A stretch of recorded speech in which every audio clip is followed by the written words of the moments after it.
Dans cette vidéo, nous allons voir comment réaliser un bouturage de rameaux feuillés. Quelques éléments tout d'abord. Cette technique est utilisée pour multiplier à la fois les plantes herbacées, mais aussi les arbres et les arbustes à feuilles persistantes. L'époque de réalisation va différer suivant le type de plante. Pour les arbres et les arbustes persistants, on va privilégier l'automne. Pour les plantes herbacées, on privilégiera la période printanière ou la période estivale. Au niveau des matériels et des matériaux nécessaires, tout d'abord, nous allons avoir besoin de rameaux à bouturer qui ont été prélevés sur un arbuste. Il nous faudra également du sable, du substrat et des pots d'un diamètre de 10,5 cm.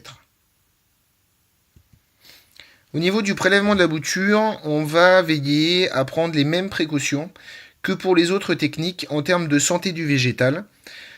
Donc le prélèvement s'effectuera sur un végétal sain et exempt de parasites et de maladies.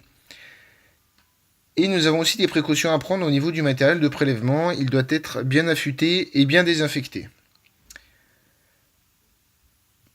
Pour un bouturage de rameaux feuillés, on va privilégier les boutures de tête qui donnent un meilleur résultat avec un taux de reprise supérieur aux boutures de tronçon.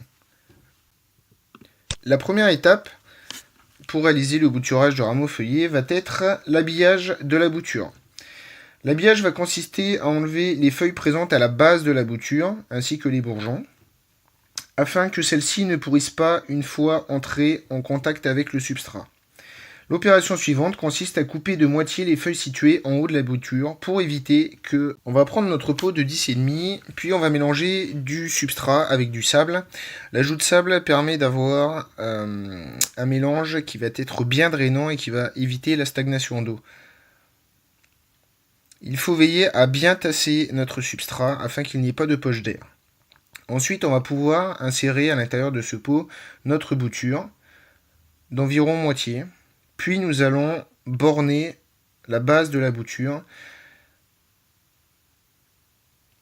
à l'aide des doigts pour pas qu'il y ait de poche d'air et de poche d'eau entre la bouture et mon substrat.